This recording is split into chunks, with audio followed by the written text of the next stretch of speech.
আজকের পৃথিবীর সবচাইতে আলোচিত এবং ঘটনাবহুল ভূখণ্ডসমূহের অন্যতম হল সিরিয়া। একজন মুসলমানের কাছে মক্কা এবং মদিনার পরে তৃতীয় সবচেয়ে গুরুত্বপূর্ণ এবং পবিত্রতম ভূখণ্ড হল সিরিয়া। কারণ রাসূল করিম সাল্লাল্লাহু আলাইহি ওয়াসাল্লামের বহু তাৎপর্যপূর্ণ ভবিষ্যৎবাণী রয়েছে সিরিয়াকে কেন্দ্র করে। আজকের সিরিয়ার প্রাচীন এবং ঐতিহাসিক নাম ছিল শাম। এই শামকে কেন্দ্র করে যতগুলো বর্ণনা হাদিসের কিতাবসমূহে পাওয়া যায়, সেই শামের সীমানা অবশ্য আজকের সিরিয়া থেকে বেশ খানিকটা বিস্তৃত এবং বড় ছিল। সিরিয়া, জর্ডান, ফিলিস্তিন এবং লেবানন এই দেশগুলো মিলে ছিল তখনকার শাম। অবশ্য তখনকার শামের সবচেয়ে প্রধান এবং বড় অংশ যেহেতু আজকের সিরিয়ায়, সেই জন্য সিরিয়াকেই সাধারণত শাম বলা হয়। শাম বা সিরিয়ার প্রধান এবং অন্যতম বৈশিষ্ট্য হলো যুগে যুগে আল্লাহ সুবহানাহু ওয়া তাআলার পক্ষ থেকে বিভিন্ন নবী রাসূল যে সারা পৃথিবীতে এসেছেন, তাদের সবচেয়ে বড় অংশ এবং সবচেয়ে বেশি সংখ্যক নবী রাসূল এসেছেন এই শাম বা সিরিয়া। শাম বা সিরিয়া এটাই কিয়ামতের ময়দান হবে। কিয়ামতের দিন লোকেরা এখানেই সমবেত হতে থাকবে। এর বাইরেও শাম বা সিরিয়া প্রসঙ্গে রাসূল করিম সাল্লাল্লাহু আলাইহি ওয়াসাল্লামের আরো অনেক গুরুত্বপূর্ণ মন্তব্য এবং বক্তব্য রয়েছে। সামান্য কয়েকটি বক্তব্য আজ আপনাদের সম্মুখে আমরা পেশ করতে চাই।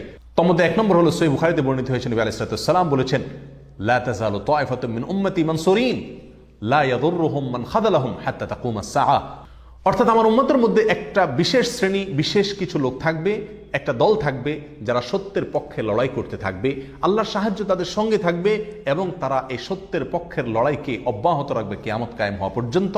তাদেরকে যারা পর্যদস্ত করতে চায়, অপমান করতে চায়, ক্ষতি করতে চায়, তাদের কেউই তাদের কোনো ক্ষতি করতে পারবে না। এই হাদিসে নবী আলাইহিস সালাম যে দলটির কথা বলেছেন, যারা সাহায্য প্রাপ্ত হবেন আল্লাহর পক্ষ থেকে এবং যারা অটল অবিচল থাকবেন সত্যের উপরে কিয়ামত পর্যন্ত, যাদেরকে কেউ অপদস্থ করতে পারবে না, সেই দলটি কারা এবং তাদের অবস্থান কোথায় হবে, এই প্রসঙ্গে সহিহ বুখারীতে নবী আলাইহিস সালামের একাধিক সাহাবায়ে কেরামের মন্তব্য রয়েছে, যারা বলেছেন যে এখানে যে দলটির কথা বলা হয়েছে তারা হলেন সিরিয়ায় অবস্থানকারী হবেন এবং এটা হবে কিয়ামতের ঠিক আগ মুহূর্তে। তাবরানীর এক বর্ণনা, নবী আলাইহিস সালাম নিজেও বলেছেন আল্লাহ সাহায্যপ্রাপ্ত সেই দলটি থাকবে সিরিয়ায় বা শামে। সিরিয়া প্রসঙ্গে দ্বিতীয় হাদিসটি বর্ণিত হয়েছে সহিহ বুখারীতে। বিখ্যাত সাহাবী আব্দুল্লাহ ইবনে ওমর রাদিয়াল্লাহু তাআলা আনহু বলেছেন, রাসূল করিম সাল্লাল্লাহু আলাইহি ওয়াসাল্লাম ইরশাদ করেছেন, আল্লাহুম্মা বারিক লানা ফি শামিনা ওয়াফি ইয়ামানিনা, অর্থাৎ আল্লাহ আমাদের সিরিয়ায়, আমাদের ইয়ামানে আপনি বরকত দান করুন।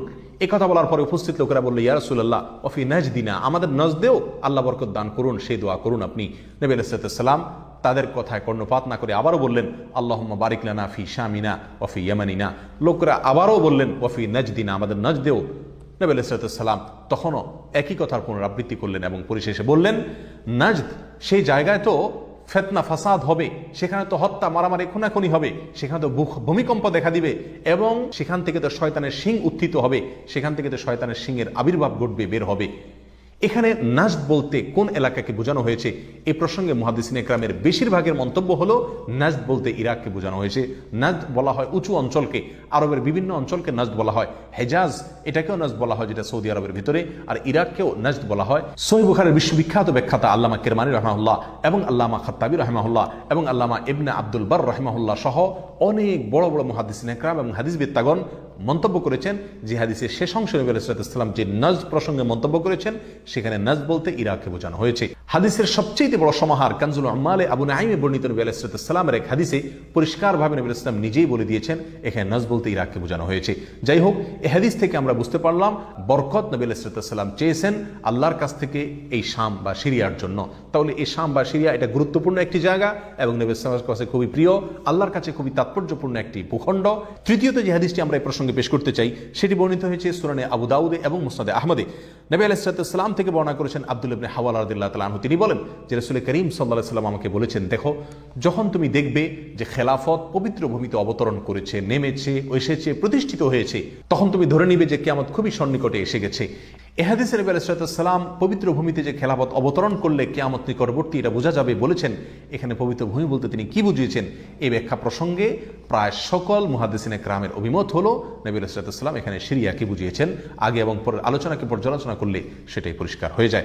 সিরিয়া প্রসঙ্গে চতুর্থ যে হাদিসটি আমরা পেশ করতে চাই, সেটি সুনান তিরমিজিতে বর্ণিত হয়েছে। সেই হাদিস থেকে বোঝা যায় নবী আলাইহিস সালাম সিরিয়াকে গোটা মুসলিম বিশ্বের জন্য হৃৎপিণ্ড হিসেবে অভিহিত করেছেন, মন্তব্য করেছেন।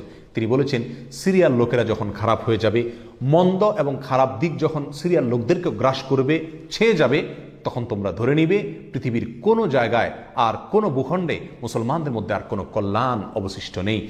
অর্থাৎ হৃৎপিণ্ডের মতো সিরিয়ার মানুষের মধ্যে যখন পচন ধরবে তখন গোটা দেহে, গোটা মুসলিম বিশ্বের মধ্যেই পচন তার আগেই ধরে গেছে, এটা পরিষ্কারভাবে বোঝা যাবে। এ হাদিস থেকেও সিরিয়া অত্যন্ত গুরুত্বপূর্ণ ভূখণ্ড, সেটা পরিষ্কারভাবে আমরা বুঝতে পারি। সিরিয়া প্রসঙ্গে 5 নম্বর হাদিসটি বর্ণনা করেছেন আবু হুরায়রা রাদিয়াল্লাহু তাআলা আনহু, আর এটি বর্ণিত হয়েছে সুনান ইবনে মাজাহ। নবী আলাইহিস সালাম বলেছেন, একটা সময় আসবে যখন গোটা বিশ্বে বড় বড় যুদ্ধ বিগ্রহ সংগঠিত হবে, বিশ্বজুড়ে যখন বড় বড় যুদ্ধ দেখা দিবে, তখন মাওয়ালিদের অর্থাৎ নওমুসলিমদের একটি দল আল্লাহর পক্ষে, সত্যের পক্ষে, আল্লাহর দ্বীনের জন্য লড়াই করতে থাকবে এবং তখনকার আধুনিক যত অস্ত্রশস্ত্র এগুলিতে তারা সজ্জিত থাকবেন এবং সত্যের পক্ষে লড়াই করতে থাকবেন। তাহলে চরম সংকটময় পরিস্থিতিতে আল্লাহ সুবহানাহু ওয়া তাআলার একটা বিশেষ সাহায্য এবং অনুগ্রহ আমরা দেখতে পাচ্ছি, আর সেটা অবতীর্ণ হবে, সেটা নাজিল হবে এই সিরিয়ার দামেস্ক নামক শহরে। নাম্বার 6, সিরিয়া প্রসঙ্গে নবী আলাইহিস সালামের আরেকটি তাৎপর্যপূর্ণ ভবিষ্যদ্বাণী রয়েছে, যেটি বর্ণিত হয়েছে সহিহ মুসলিমে। বর্ণনা করেছেন সাহাবী নওয়াস ইবনে সুমআন রাদিয়াল্লাহু তাআলা আনহু। তিনি বলেছেন, নবী আলাইহিস সালাম একবার দাজ্জাল প্রসঙ্গে দীর্ঘ এবং বিশদ আলোচনা করলেন।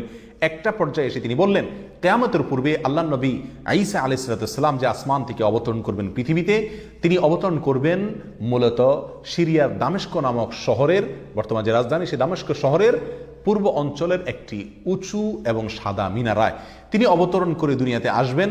এসে সারা পৃথিবী জুড়ে তাণ্ডব চালানো দাজ্জালের বিরুদ্ধে তিনি লড়াই করবেন এবং সিরিয়ার এই লুদ নামক জায়গায় তিনি দাজ্জালকে হত্যা করবেন। একজন মুসলমানের কাছে যে সিরিয়ার ভূখণ্ডটি অত্যন্ত তাৎপর্যপূর্ণ তা পরিষ্কারভাবে হাদিসের মাধ্যমে ফুটে ওঠে। নাম্বার 7, তিরমিজি বর্ণিত এক হাদিসে আসছেন, নবী আলাইহিস সালাম ইরশাদ করেছেন, কিয়ামতের পূর্বে ইয়েমেনের হাজরামাউত নামক শহরে সেখানে আগ্নুৎপাত দেখা দিবে, আগ্নেয়গিরি দেখা দিবে এবং সে আগুন মানুষকে ধাওয়া করতে থাকবে। সেই পরিস্থিতি আসলে কিয়ামতের ঠিক পূর্ব মুহূর্তে আমরা কি করব, এই প্রসঙ্গে সাহাবায়ে কেরাম নবী আলাইহিস সালামের কাছে দিক নির্দেশনা চাইলে তিনি বললেন, আলাইকুম বিশাম, তোমরা শাম বা সিরিয়ায় গিয়ে আশ্রয় নিবে। অন্য এক হাদিসে আসছেন, নবী আলাইহিস সালাম বলেছেন, একটা সময় আসবে যখন 3টা জায়গায় একসঙ্গে যুদ্ধ চলবে, সিরিয়ায় এবং ইয়েমেনে এবং ইরাকে। একজন সাহাবী প্রশ্ন করলেন, ইয়া রাসূলুল্লাহ, আমাকে ওই সময় আপনি কোন পক্ষের হয়ে লড়াই করার জন্য নির্দেশ করবেন? নবী আলাইহিস সালাম বলেছেন, তুমি শামের হয়ে অর্থাৎ সিরিয়ার হয়ে তুমি লড়াই করবে, আর যদি সিরিয়া হয়ে লড়াই করার সামর্থ্য তোমার না থাকে তাহলে ইয়েমেনের পক্ষ তুমি অবলম্বন করবে। এই হাদিসে একেবারে পরিষ্কারভাবে সিরিয়ার গুরুত্ব এবং তাৎপর্য আমাদের কাছে ফুটিয়ে তুলছে। নাম্বার 8, মুসনাদ আহমদ সহ বহু হাদিসের কিতাবে বর্ণিত হয়েছে, কিয়ামতের পূর্বে যে আগ্নেয়গিরি দেখা যাবে, যে আগ্নুৎপাত দেখা দিবে, সে আগুন মানুষকে ধাওয়া করতে থাকবে এবং সারা পৃথিবীর মানুষকে ধাওয়া করতে করতে করতে একটা জায়গায় একত্রিত করবে, আর সেটি হলো সিরিয়া। নবী আলাইহিস সালামের ভাষায় আরদুল মাহশারি ওয়াল মানশার, অর্থাৎ সিরিয়াই হবে কিয়ামতের ময়দান। কিয়ামতের সময় সারা পৃথিবী থেকে মানুষ সমবেত হয়ে এই সিরিয়াতেই একত্রিত হতে থাকবে।